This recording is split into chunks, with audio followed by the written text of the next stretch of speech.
WWE में ऐसे कुछ मैचेस हुए हैं जिनके बारे में खुद कंपनी चाहती है कि काश वो कभी नहीं हुए होते। ऐसे मैचेस या तो फैंस को बिल्कुल पसंद नहीं होते या फिर इनमें कुछ ऐसे रेसलर्स होते हैं जिन्हें कंपनी बिल्कुल भी प्रमोट नहीं करना चाहती। हालांकि WWE के लिए ऐसे मैचेस को इतिहास से हमेशा के लिए हटा पाना काफी मुश्किल होता है, लेकिन WWE अपनी पूरी कोशिश करती है कि फैंस को ये मैचेस कभी याद ही ना आए। तो जुड़िए हमारे साथ, जहां हम 10 ऐसे मैचेस की बात करेंगे जिसे WWE हमेशा के लिए इतिहास से मिटा देना चाहता है। Randy Orton versus Chris Benoit, SummerSlam 2004। 2004 के समरस्लैम को पूरी तरह से रैंडी ऑर्टन के लिए डिजाइन किया गया था।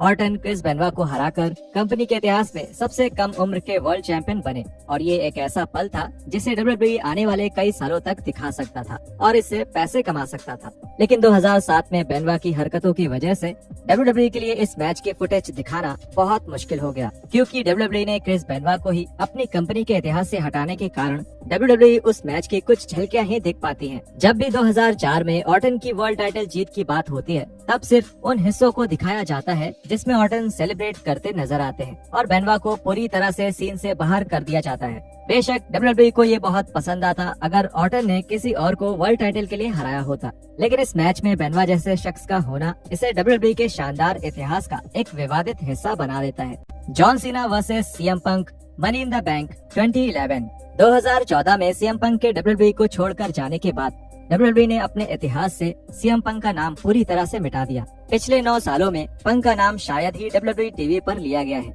और उनके मैचेस की फुटेज भी कम ही दिखाए गए हैं। बदकिस्मती से इसका मतलब ये हुआ कि WWE अपने इतिहास के सबसे बेहतरीन मैचेस में से एक मैच की फुटेज भी नहीं दिखा सकते हैं, जो 2011 के मनी इन द बैंक में जॉन सीना और सीएम पंक के बीच हुआ था। ये एक क्लासिक मैच था जिसने कई सारे फैंस को फिर से WWE की तरफ आकर्षित किया और यही वो मैच था जिसने सीएम पंक को इतना मशहूर कर दिया। ये बहुत शर्म की बात है कि WWE अब इस मैच का जिक्र किसी भी तरह से नहीं करती, क्योंकि ये एक बहुत खास मैच है और फैंस के लिए बहुत मायने रखता है। WWE का इस मैच को फिर से दिखाने का केवल एक ही रास्ता है और वो है अगर पंक फिर से कंपनी में किसी तरह वापस आ जाए, जो होना काफी मुश्किल है। Vince McMahon versus PAT McAfee, WrestleMania 38। WrestleMania 38 में विंस और पैट मैकेफी के बीच एक मैच अचानक ही तय हुआ। वो मैच मैकमैन के बेकार परफॉर्मेंस की वजह से काफी खराब रहा, लेकिन इस मैच के बाद जो हुआ उसकी वजह से ये मैच और ज्यादा बदनाम हो गया। इस मैच के होने के कुछ महीनों बाद ये पता चला कि मैकमैन एक बड़े हश मनी स्कैंडल की वजह से WWE से रिटायर हो रहे हैं और उस समय कई महिलाओं के साथ मैकमैन के अवैध संबंध भी थे। इस मैच का जिक्र फिर कभी WWE टेलीविजन पर नहीं हुआ और ऐसा लगभग तय है कि इस मैच की फुटेज आगे भी कभी किसी तरह की मार्केटिंग के लिए इस्तेमाल नहीं करी जाएगी। The Revival versus Luke Gallows and Karl Anderson, Royal Rumble 2018।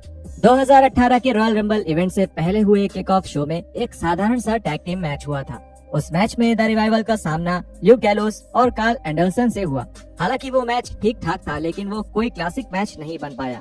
लेकिन इस मैच के सालों बाद ये सामने आया कि विंस मैकमैन के मुताबिक वो मैच उनका देखा हुआ सबसे खराब मैच था।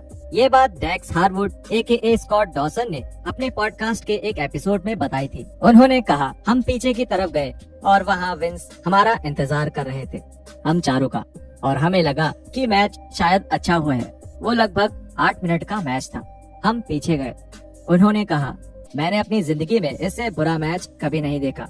उनकी जिंदगी का सबसे खराब मैच। वो आदमी 50 सालों से बिजनेस में है और ये मैच उसकी जिंदगी का सबसे खराब मैच था। अब ऐसा कहना गलत नहीं होगा कि हम इस मैच को WWE के किसी भी हाइलाइट्स पैकेज में कभी नहीं देखेंगे। Jerry Lawler versus Michael Cole, WrestleMania 27। WrestleMania 27 fans के बीच कुछ खास फेमस नहीं है और इसका एक कारण ये है कि इस पेपर व्यू में जेरी लॉलर और माइकल कोल का एक बदनाम मैच हुआ था। उस मैच की रेसलमेनिया जैसे पेपर व्यू में कोई जगह नहीं बनती थी और वो मैच इतना बुरा था कि जब लॉलर और कोल बैक स्टेज आ गए थे, तब विंस मैकमैन ने भी इस मैच को बहुत खराब रिव्यू दिया था। ये मैच बर्दाश्त के बाहर इसलिए भी था क्योंकि ये उस पूरे शो का सबसे लंबा मैच था और WWE ने उस मैच को इतना ज्यादा समय दे दिया जिसे फैंस बिल्कुल देखना ही नहीं चाहते थे। पिछले कुछ सालों में इस मैच का कोई जिक्र नहीं हुआ है और अगर इसका जिक्र हुआ भी है तो सिर्फ तब जब कोल ने कमेंट्री पर इसकी बात करी और इस मैच को सिर्फ एक मजाक बताया, जिससे साफ दिखता है कि WWE इस मैच के बारे में क्या सोचती है।